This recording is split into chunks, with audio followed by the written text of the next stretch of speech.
If I had to put my finger on the thing that I get asked the most whenever I post my NFL photos, it is what camera are you using and what lens are you using? Today we're talking about the lens that I use. Yep, the video's finally here. Today we are talking about the Canon EF 200-400 f4 with the 1.4x converter. Now, there are a few features I love about this lens. This is the lens that I've been using all year in this 2023 season. Last year, I used the 400mm 2.8, and there's some things I like more about this and some things I do not like nearly as much as that lens. So first off, the form factor of this lens. It's an old EF lens, so the glass is heavy, and it's also a good build. And just looking at it, you have the zoom right here, all internal zoom, focus. This, I believe, loosens up the zoom, but I haven't had much luck with it. You can loosen this right here, and that rotates the lens so you can shoot vertical without vertically mounting your camera. You got the filter between the lens and the camera, and then it's an EF mount, so whenever I use it on my R5, I have to adapt it down to the RF. So it's lens and then the EF to RF adapter with the control ring, and then the Canon R5. That's my setup. The thing about this lens that sets it apart though is right here. It's the 1.4x converter. So this is built into the lens, and you can go from 1x, and that's whenever it's 200 to 400 f4, and then you can go to 1.4x and lock it in place, of course, so it's not changing while you're shooting. And then that 400, all of a sudden, let me see, I gotta do some math. 400 times 1.6, 400 turns into a 640, but your aperture changes to a 5.6.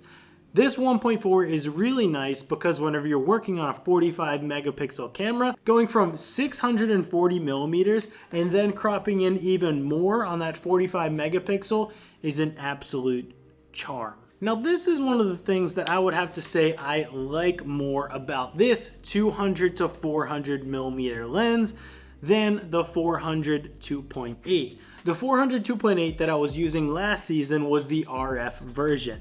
Now, the RF version is sharper, and it is a faster lens whenever it comes to autofocus. It's lighter weight, but it's also a lot more expensive. This one is an older lens, and there are rumors of it turning into an RF lens soon, so fingers crossed. It'll probably be like $14,000, but it'll be an updated version, and all I ever do is rent it, so I don't necessarily have to worry about that higher price tag. Maybe one day I'll buy one, but not much of a point to it yet. The things that I like more about this than the 400mm 2.8 are, as I mentioned, the crop factor right here, and just how accessible it is to crop. You also have a zoom, so it's 200 to 400, and that comes in handy a lot because sometimes you are a little pinned in to a corner whenever you're using a 400mm lens. Having the 200mm that you can go down to, that is really nice, and you're not necessarily pinned to only having tight shots. That is definitely something I like, but you do sacrifice with having the f4 instead of the f2.8. So you just kind of got to pick your poison here. And realistically, those are the only two things that I like more about this lens than the RF 2.8.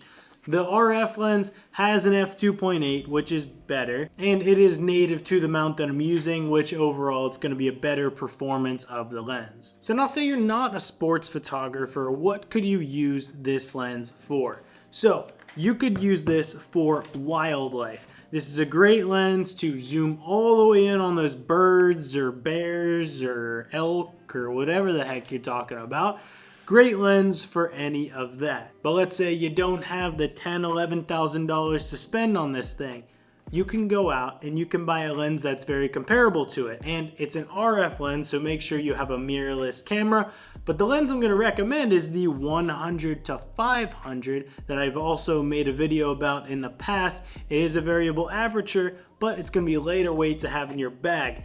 That is the downfall of any of these big lenses, is they are very heavy and they take up a huge portion of this bag. Like, as I mentioned, I rent this lens. Let me show you the scale of the Pelican case that it's shipped to me in. This right here is the Pelican case that this lens is shipped in. It is gigantic. This thing is way too big, and if you think you're gonna fit this lens in your camera bag, your back's gonna start hurting. So, you're gonna need a Pelican case if you decide to get this lens. And now overall, my use of this lens, like I said, it is the NFL games, but my settings are not always the same. Typically, during the game, I will be using it at f5.6 if it is a day game. I won't be shooting on it wide open, and part of the reason is that if I switch to that 1.4 crop, my settings won't change at all. I will obviously be switching between 200 and 400, zooming in depending on how close the subject is, and I will also mount a monopod to the bottom of the lens so that I don't have to be holding this behemoth of a lens the entire game. There is a stabilizer in this lens, so I will always have this stabilizer on. If we're gonna be honest here, I don't know the difference between stabilizer 1, 2, and 3, but I just tested out a little bit, and whichever one looks the best at the beginning of the game is usually what I will end up using. And then obviously keeping autofocus on, because these mirrorless cameras that we have, the autofocus is sick. So yes, this lens is what I use for 99% of the NFL shots that I have showed you guys this season. Any of the telephoto ones at least. And this is also one of those lenses that I would like to see Canon come out with an RF option.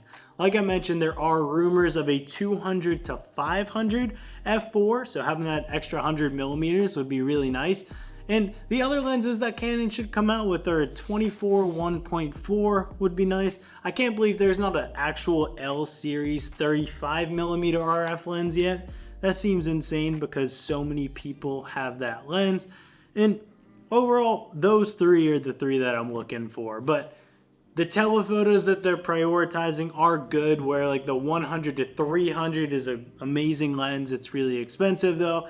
And then the next one that we're gonna be looking for though is the 2 to 500 f4, which is really just a volume 2 of this lens that so many sports photographers and wildlife photographers like myself really like. Thank you for watching.